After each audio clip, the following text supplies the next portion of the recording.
성경의 첫 책 창세기의 마지막은 아브라함과 이삭, 야곱의 자손 요셉이 애굽에서 총리로 되어 있는 것으로 끝이 났죠. 그리고 이스라엘 백성들은 그 이후에 대략 한 400년의 시간이 흐른 다음에 그 애굽에서 출애굽을 하게 되죠. 나오게 됩니다. 이 출애굽이야말로 정말 중요한 성경의 사건 중에, 구원의 사건 중에 하나인데, 그 일을 위해서 결정적으로 부름받아서 쓰임받는 인물이 바로 우리가 읽은 본문에 등장하는 모세이죠. 우리가 읽은 이 본문 2장과 4장 두 장을 같이 우리가 읽었는데요, 2장과 4장 각각 모세를 부르시는 하나님의 부르심의 장면과 관계되어 있는데, 이 본문의 마지막 부분 4장 13절 우리가 읽은 본문 끝부분에 보면 보낼 만한 자를 보내소서, 이렇게 모세가 말하는 것으로 우리가 함께 보았습니다. 주여 보낼 만한 자를 보내소서. 2장에 보면 모세가 하나님을 향해서, 이스라엘 백성들을 향해서 그가 하고 싶은 일들이 있었던 인물이었는데, 어떻게 하여 이 3장 그리고 4장에 가면 모세가 이렇게 보낼 만한 자를 보내라고 이렇게 말씀하는지 참 궁금하기도 합니다. 2장과 4장 각각 우리가 조금 맥락을 한번 잠깐 생각하고 보시는 게 훨씬 오늘 본문을 이해하시는 데 도움이 될 것 같은데요, 2장에서는 모세가 장성한 후에 한 번은 자기 형제들에게 나가서 그들이 고되게 노동하는 것을 보고 어떤 애굽 사람이 히브리 사람 형제를 치는 것을 보게 되죠. 여기서 친다는 말은 죽이는 것까지 포함되어 있는 의미를 갖고 있는 단어입니다. 자기 종족을 치는 것을 보고는 좌우를 살펴서 사람 없는 것을 보고 이제 애굽 사람을 쳐 죽여서 모래 속에 감춥니다. 이 사건은 이 모세로 하여금 엄청난 이제 후폭풍을 가져오게 되죠. 그가 형제를 위해서 이렇게 동족을 돌아볼 생각을 가지고 이런 행동을 했지만, 이 일은 모세로 하여금 전혀 새로운 상황으로 그의 인생을 전개시켜 갑니다. 출애굽기 2장 14절 15절을 보면은 이렇게 기록되어 있는데요, 혹시 자막 있나요? 제가 한번 보겠습니다. 같이 한번 보겠습니다. 모세가 두려워하여 이르되 이 일이 탈로 되었도다. 바로가 이 일을 듣고 모세를 죽이고자 하여 찾는지라. 모세가 바로의 낯을 피하여 미디안 땅에 머물며. 이 동족을 치는 이 애굽 사람을 죽인 이 일로 인해서 모세는 하루아침에 하루아침에 왕자의 신분에서 도망자의 신분이 되고 미디안 광야로 도망가야 되는 엄청난 이렇게 변화가 생기게 되어집니다. 이 2장과 4장 사이에는 많은 차이가 있습니다. 2장과 3장, 4장 사이에는 적어도 시간적으로도 한 40년이라고 하는 시간의 간격이 있고요, 모세로 하여금 또 전혀 새로운 신분의 삶을 살게 하는 것이 되기도 했고요, 이 광야 미디안에서 양떼를 치는 전혀 다른 새로운 신분의 삶을 모세로 하여금 하게 한 것이 바로 이 사건이죠. 이 미디안에서 양떼를 치고 있을 때에 하나님께서 모세를 찾아오십니다. 출애굽기 3장 4절에 보시면 하나님이 떨기나무 가운데서 그를 불러 이르되 모세야 모세야 하시매 그가 이르되 내가 여기 있나이다. 그리고는 하나님께서 놀라운 명령을 주시죠. 사명을 주시죠. 이제 내가 너를 바로에게 보내어 너에게 내 백성 이스라엘 자손을 애굽에서 인도하여 내게 하리라. 이렇게 엄청난 소명을 주십니다. 이렇게 이스라엘 백성들을 위해서 하나님께서 모세를 부르시지만은, 모세는 이 놀라운 하나님의 등장, 하나님의 찾아와 주심, 하나님이 말씀해 주시는 이 사건을 그냥 그렇게 순순히 받아들이지 않는 모습을 성경은 잘 기록하고 있습니다. 모세가요 적어도 한 5번 정도 하나님의 부르심을 거절하는 모습을 본문이 기록하고 있습니다. 거절한다고 하나님이 물러서지 않으시죠? 하나님께서도 모세와 함께 5번 정도 이렇게 말씀하시면서 모세를 계속 이스라엘 백성을 위해서 보내시는 이런 장면을 본문이 기록하고 있습니다. 자, 이 2장과 4장 처음에 모세가 동족을 돌아보기 위해서 일어섰던 때와 그 사건 때문에 일어났던 엄청난 변화, 후폭풍. 그래서 광야에서 목동의 신분으로 살게 되는 이 출애굽기 2장과 그리고 이 4장, 3장, 4장 사이에는 큰 차이들이 있죠. 적어도 시간의 차이가 있죠. 한 40년이라고 하는 긴 시간이 흐른 뒤입니다. 40년이라고 하는 40년 결코 짧은 시간이 아니죠. 그리고 모세로 하여금 그의 나이가 40쯤 되었을 때였는데 40년의 시간이 흘렀으니까 또 80이라고 하는 적지 않은 나이가 된 차이가 있습니다. 또 한 가지는요, 공간의 차이죠. 공간의 차이가 이게 적은 문제가 아니죠. 애굽에서는 왕궁이 있었습니다. 그러나 미디안에서는 광야에 있습니다. 그리고 이 공간의 차이는 그로 하여금 또한 엄청난 신분의 차이도 초래하게 되죠. 물론 당연히 애굽에서는 왕자의 신분의 사람이었죠. 그러나 왕궁에서는, 미디안 광야에서는 목동의 신분입니다. 너무너무 큰 차이를 초래하죠. 모세가 이렇게 백성들을 향해서 일어섰지만 결론적으로는 이렇게 엄청난 잃어버려진 사람처럼, 내동댕이 쳐진 사람처럼 그의 인생이 전혀 예상 밖으로 전개되는 상황을 이 3장, 4장은 배경으로 하고 있습니다. 이 동족을 구원하기 위해서 바울이 일어섰던 40년 전의 젊음의 그 시절, 그때 일어섰던 그 모세의 행동은 완전히 실패로 끝났고 긴 시간이 흘렀고 전혀 다른 상황이었고 그의 신분도 완전히 정말 하늘과 땅 차이라고 할 만큼 전혀 다른 상황에 처하게 된 이 40년 후의 모세를 하나님이 다시 찾아오신 것입니다. 하나님이 이렇게 모세를 찾아오셨을 때 하나님 모세를 찾아오셨을 때 모세의 마음 가운데는 어떤 마음이 들었을까요? 모세는 하나님이 주신 이 부르심의 비전에 대해서 상당히 놀라는 마음이 있지 않았을까 싶습니다. 한편으로는 좀 충격이었을 것 같습니다. 왜냐하면 모세가 처음에 2장에서 가졌던 동족을 향한 그 마음과 이 3장, 4장에서 40년 후에 미디안 광야에 있는 모세를 찾아오셔서 그에게 하시는 하나님의 부르심의 말씀이나 내용적으로는 결국 똑같습니다. 동족을 위한 마음, 동족을 구원하고자 하는 마음, 동족을 돌아보고자 하는 이 모세의 2장에서의 마음이나 이 3, 4장에서의 마음이나 전혀 다를 바가 아닙니다. 모세는 40년 전이었지만 그때 그의 동기도 굉장히 거룩하고 굉장히 고상하고 귀한 것이었습니다. 사도행전 7장 23절에 보면은 이렇게 기록하고 있죠. 모세에게 하나님께서 모세가 동족을 돌아볼 마음을 가져서 모세가 이렇게 동족을 위해서 일어섰다고 말을 하고 있어요. 동족을 돌아볼 마음, 그들의 형편을 살피고 그들의 필요를 공급하고 그들의 문제들을 해결하기 위한 의미까지 포함하고 있는 단어이죠. 동족의 고된 현실을 실제로 돌아볼 요량이었습니다. 그 문제를 해결할 꿈을 꾸고 있었던 모세였습니다. 40년 전에요. 얼마나 귀하고 얼마나 중요하고 얼마나 하나님의 구속사적이고 중요한 비전이고 마음입니까? 그리고 더 중요한 것 중에 하나는요, 그 40년 전에 왕궁의 왕자의 신분으로 있을 때는 정말 외적으로도 너무너무 중요한, 결정적으로 좋은 때였습니다. 젊었죠.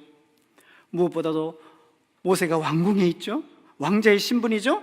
그 자체가 권력입니다. 그 자체가 손만 뻗으면은 엄청난 일을 할 수 있는 자리인 것이 분명합니다.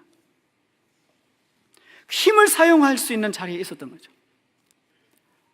그런데요, 그렇게 거룩한 내적 부르심, 또 정말 좋은 외적 환경 속에 그렇게 일어났던 출애굽기 2장에서의 모세는 그렇게 일어났지만 그 결과는 도망이었습니다. 그 결과는 완전한 실패였습니다. 그 결과는 모든 것을 그야말로 한순간에 잃어버리는 듯한 결과가 초래되고 말았습니다. 모세의 입장에서 한번 생각해 보시겠습니까?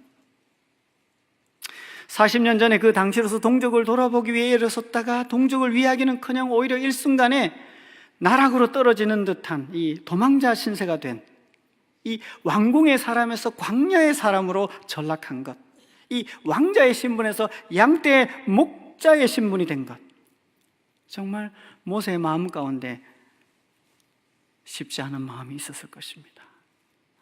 아마 아픔이 있었을 것입니다. 아마 그 마음에 적지 않은 상처가 있었을 것이라 생각이 되어져요. 깊은 상처이겠죠. 영적인 상처, 어쩌면 생애적인 상처가 있었을지도 모르겠습니다. 하나님이 왜 이렇게 거룩한 꿈을 도와주지 않으시는가? 그 위대하고 위대한 하나님께서 이 위대한 열심을 가지고 일어선 자신을 도와주지 않는가? 이런 마음이 너무 당연히 들겠죠.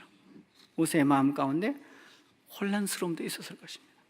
이 혼란스러움과 상처 가운데서 모세는 광야에서 시간을 보내게 되는 것이죠. 바로 이때 하나님께서 이제 모세를 만나 주신 것입니다.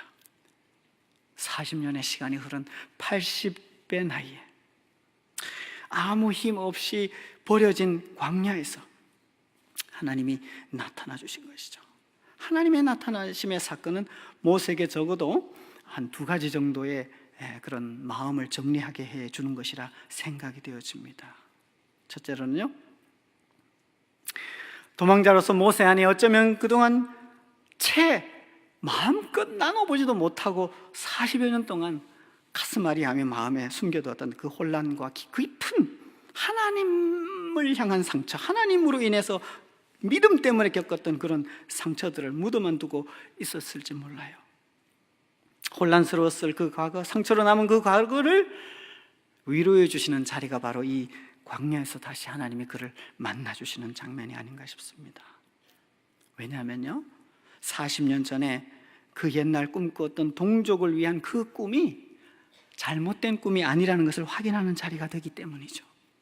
그때 동족을 돌아보기 위해서 일어섰던 그 생각이, 그 꿈이 40년이 지났지만 전혀 아무 힘없는 광야의 목동과 같은 신분이 되었지만 그 옛날 그 꿈이 이 하나님이 오셔서 불러주시는 이 장면을 통해서 맞구나 하는 것을 확인했을 때 얼마나 큰 위로가 되었을까요? 이 광야에서 80의 나이에 하나님이 그를 만나 주셨을 때 그가 실패한 것처럼 여겼던 그 꿈이 실패가 아니라 맞는 것임을 확인하는, 그래서 정말 그 오랜 시간이지만 그 오랜 시간을 다 덮고도 남을 만한 하나님의 위로가 있었을 것이라 생각이 되어집니다. 이 하나님의 40년 후 80의 나이의 광야에서 만나 주신 것은 두 번째로요, 무엇보다도 모세에게 좀 위로와는 상반되는 것인데, 모세에게 엄청난 회개를 불러일으키는 자리였다고 생각이 되어져요. 지금 이곳에서 말씀하시는 하나님 앞에서 모세는 근본적인 회개에 이르게 됩니다. 출애굽기 3장 6절 10절 사이에 보시면요, 출애굽을 위해서 모세를 부르시는 하나님의 소명의 말씀이 있은 다음에 모세가 하나님의 부르심을 5차례 거절하게 되는데요, 첫 번째 거절은 이것입니다. 하나님 부르실 때 자기 자신이 그럴 만한 인물이 아니라고 거절합니다. 소명? 그가 이해하지 못하는 게 아닙니다. 이미 모세가 40년 전에 꿈꾸었던 그 애굽의 모든 학술을 배우고 율법을 통달했던 이 모세가 꿈꾸었던 꿈이 바로 지금 하나님 보여주신 것이었죠. 그런데도 모세는 뭐라고 합니까? 아예 시작조차 하지 못하도록 하나님을 향해서 이렇게 말하죠. 자기는 그럴 만한 인물이 아니라고요. 첫 번째 거절입니다. 두 번째 거절은 뭡니까? 자신을 보내신 분이 누구인지 이스라엘 백성들이 분명히 물을 텐데 누구라고 말할 수 있겠습니까? 라고 거절을 해요. 왜 이게 거절이 되냐면은, 이것은 아마도 400년이 넘도록 고통 중에 있는, 노예 중에 있는, 고통 중에 있는 이스라엘 백성들을 건져주지 않으시는 신으로 여길 수밖에 없기 때문에, 그들로서는요, 이런 신을 도대체 우리가 믿을 수 있냐 말입니다. 그래서 당신의 이름이 무엇입니까? 이것 역시 거절이죠. 세 번째 거절은 이것입니다. 애굽의 동족이 자신을 분명히 믿지 않을 것이다. 하나님 보낼 때에도 내가 간들 그들이 전혀 믿지 않을 것이다. 네 번째 거절은 이것입니다. 자신은 말을 잘 못하는 사람이다. 이렇게 또 하나님의 소명을 이 원래 본인이 꿈꿨던 이 부르심에 대해서 거절합니다. 5번째는 이것입니다. 드디어 모세는 모든 하나님의 설득을 듣고 나서 이렇게 거부합니다. 뭐라고 합니까? 오늘 제목에도 나와 있죠. 오 주여, 보낼 만한 자를 보내소서. 광야에서 하나님이 이렇게 모세에게 현현하는 이 사건은 무엇보다도 모세로 하여금 회개가 아니고는 회개를 하게 하는, 하나님께 회개하게 하는 결정적인 사건인 것을 보게 하는 거절들입니다. 왜냐하면요, 마지막으로 5번째 했던 오 주여, 보낼 만한 자를 보내소서, 이 모세 반응 때문에 우리가 모세가 이 광야에서 하나님을 만난 이 사건이 그에게는 위로도 되지만 또한 엄청난 회개에 이르는 장면이 된다라고 볼 수 있는데요, 이 반응은 이 소명에 견주어 볼 때 모세가 했던 마지막 반응이죠. 하나님의 부르심에 견주어 볼 때 마지막으로 했던 반응입니다. 무슨 뜻입니까? 이미 자신이 꾸었던 꿈이었습니다. 이제는 하나님이 불러주시는 상황이지만은 이제야 모세는 그 사역이 어떤 사역인 것을 깨닫게 됩니까? 자신의 힘으로 하는 사역이 아닌 것을 깨닫게 되는 것입니다. 이게 중요합니다. 성경이 말씀하는 회개의 기본은 자기 부인입니다. 내가 나서서 되는 일이 아니라는 것을 깨달았고 진심으로 동의한다는 뜻을 포함하는 것이 성경이 말하는 회개이죠. 내가 주인이 아니라 나는 피조물이고 하나님이 주인님이시고 창조주이시고 나의 존재의 근원이요 생명이시라고 하는 이 진리를 진정으로 동의하는 것이 회개의 중요한 의미이죠. 예수님께서 공생애를 시작하시면서 첫 번째 선포하신 말씀이 회개하라 천국이 가까웠다고 말씀하신 이유도 바로 여기에 있는 것이지요. 한 나라 안에 두 가지 이상의 통치권이 있을 수가 없습니다.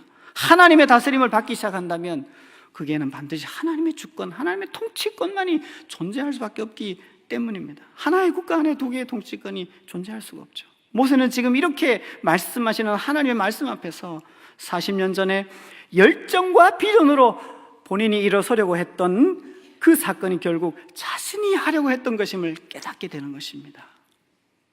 자신의 무지와 오만을 회개하게 되는 것이죠. 이 회개가 결국 5번에 걸친 하나님의 설득이 계속됨에도 불구하고 모세는 결국 뭐라고 결론을 내립니까? 오 주여, 보낼 만한 자를 보내소서. 모세가 이 하나님의 부르심의 그 비전에 동의하지 않아서가 아닙니다. 진정으로는 나 자신으로는 안 된다는 것을 깨달은 자의 고백인 것이죠. 진정한 회개 이런 것입니다. 그래야 모세는 마침내 동족의 출애굽의 구원 문제는 자신의 비전이나 열심이 아니라 하나님의 열심이고 하나님의 비전이라는 것을 깨닫기 시작하는 것이죠.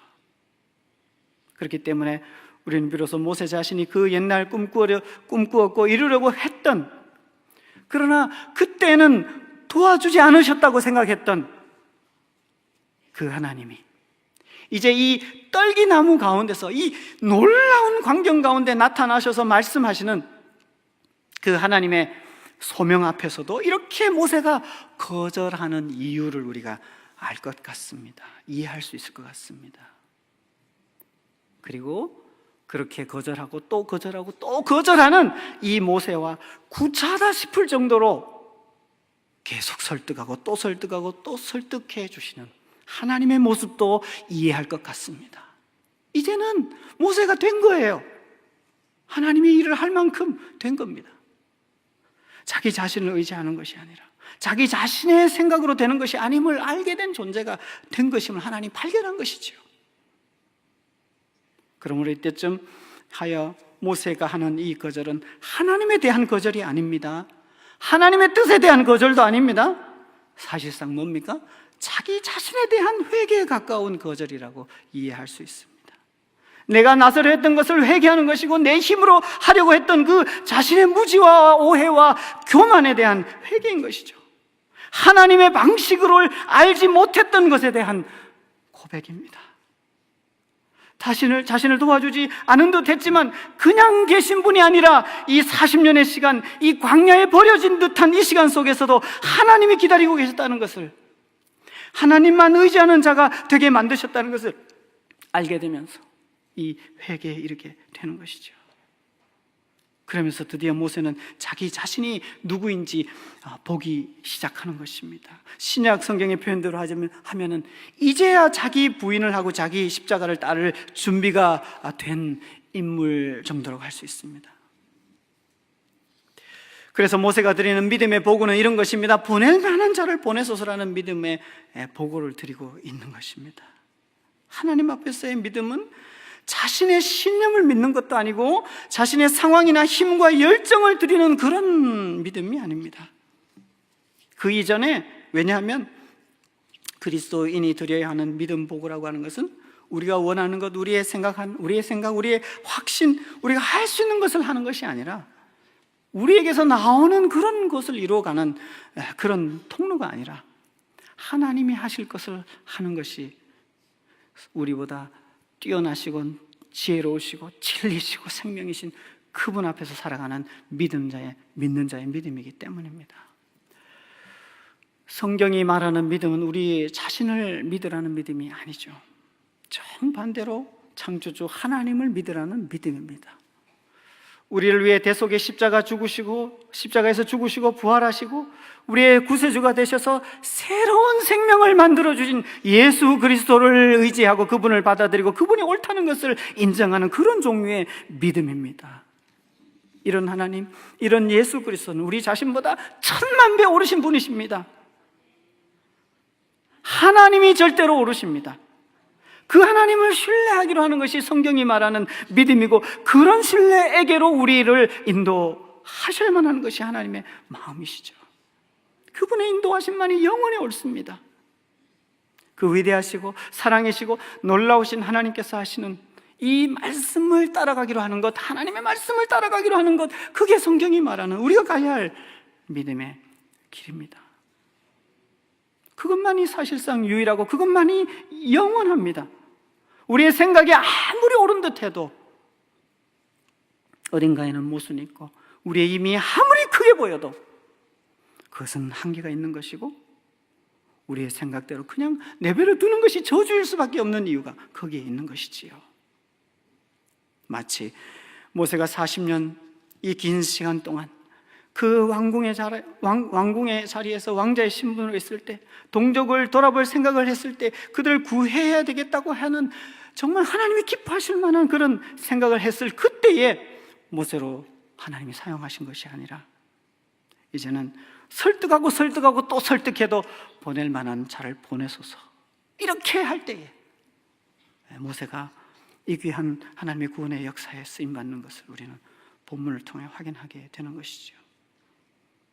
그야말로 무엇 하나 아무것도 할 수 없을 때, 권력 1도 없는 상태에 있을 그때에 하나님께서는 이 모세를 불러주시고 이스라엘 백성을 인도하라는 소명을 주시는 것입니다. 우리가 아무리 확신한들, 우리의 열정이 아무리 들끓는다 한들 그것이 옳은 것이 아님을 기억해야 합니다. 그것이 진리임을 보장하지 않아요. 진리는 우리에게 있는 것이 아닙니다. 하나님에게 있습니다. 오직 하나님에게만 있습니다. 그러므로 오직 하나님이 하시는 말씀을 경청하는 것이야말로 우리의 삶의, 우리의 믿음의 지혜입니다. 저는 여기서 열왕기상 18장 엘리야 사건을 좀 간단하게 한번 생각해 보고 싶은데요. 갈멜산에서 엘리야가 800명의 바알과 아세라 신들과 선지자들과 엘리야가 대결을 하죠. 엘리야가 이 갈멜산에서 바알, 아세라 800명의 선지자들과 하나님의 선지자 엘리야 800대 1의 이 대결 장면 어떻습니까? 숫자적인 관점에서 보시겠습니까? 800대 1입니다. 그야말로 어마어마한 규모이죠. 800은 누가 옳아 보이십니까, 여러분? 누가 진짜입니까? 하나님의 진리는 숫자에 있지 않습니다. 또 하나는 뭐죠? 권력의 관점입니다. 바알과 아세라 우상의 선지자들은 당시 최고의 권력의 정점에 있는 아합왕이 전폭적으로 지지하는 선지자들입니다. 우상 선지자들입니다. 이에 비해서 엘리야는 뭡니까? 공개된 지명 수배자와 같습니다. 권력자로부터 죽음을 당하기로 작정된 자와 같은 존재가 이 엘리야 한 명의 엘리야입니다. 여러분, 무엇이 옳습니까? 누가 옳았습니까? 권력의 관점에서 힘이 있다고 옳은 게 아닙니다. 또 뭡니까? 열정으로 한번 볼까요? 이 800명의 바알과 아세라 우상 선지자들의 열정은요, 아침부터 저녁 소재 드릴 때까지 계속 자신들의 신을 부르며 열정을 다했고, 열정의 사람이었고 정말 불의 사람이었습니다. 그리고 소리도 컸습니다. 칼과 창으로 자신들의 몸을 상하며 피를 흘리기까지 이런 열정으로 그들의 신을 불렀지만, 누가 진리입니까? 누가 참입니까? 누가 옳습니까? 열정에 있지 않습니다. 목소리에 있지 않습니다. 엘리야의 이 교훈은요, 그대로 십자가에서 예수님에게서도 그대로 재현이 됩니다. 숫자가 이기지 않았습니다. 예수님 이기셨습니다. 세상 그 서슬퍼런 권력이 이기지 않았습니다. 예수님이 이기셨습니다. 사람들의 그 엄청난 열정과 죽이지 않으면 먹지도 않겠다고 하는 그런 것들이 이기는 것이 아니라 예수 그리스도가 이기셨습니다. 누가 진리고 누가 옳습니까? 눈으로 보이는 열정 면에서도 누가 옳습니까? 모세는 40의 나이가 아니라 80의 나이가 되어서 왕국의 왕자의 자리에서가 아니라 광야에서 목동의 자리에서 그가 가졌던 꿈으로서가 아니라 하나님이 말씀하여 주시는 꿈으로 드디어 출애굽을 이룬 믿음의 보고를 드리게 됩니다.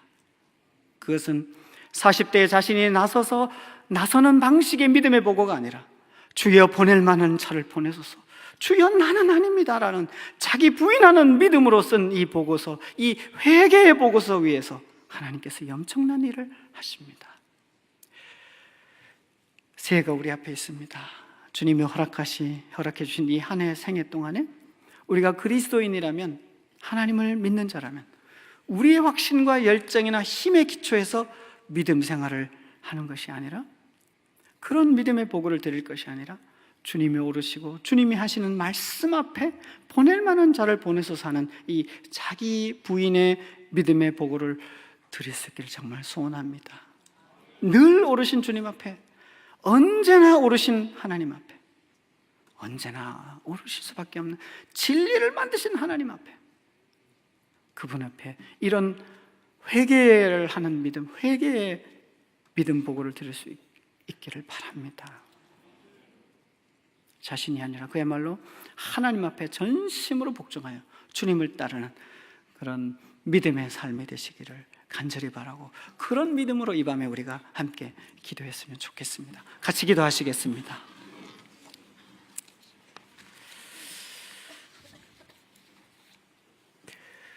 하나님 아버지, 우리의 인생 가운데 이렇게 하나님이 찾아와 주셔서 하나님 없이도 잘 먹고 잘 살고 성공하는 것처럼 여길 뻔했던 정말 무지천만이고 어리석음 가득했을 저희들의 인생 가운데 이렇게 찾아와 주셔서 이 땅이 전부가 아니라고 하는 이 엄청난 비밀과 진리에 대해 눈뜨게 해주시고, 우리를 주 예수 그리스도 안에서 하나님의 자녀를 삼아주시고 하나님을 닮는 사람으로 부르시는 이 하나님의 엄청난 꿈 앞에, 부르심 앞에 저희들 서게 해주시니 감사합니다. 이 2019년 한 해를 이제 시작하는 이 연초두에, 이 한 해 동안에도, 아니 우리의 남은 평생 동안에 우리가 정말 주님 앞에 드려야 할 믿는 자로서, 그리스도인으로서 믿음의 보고를 올려드릴 수 있는 저희들이 될 수 있도록 저희들을 불쌍히 여겨주시기를 원합니다.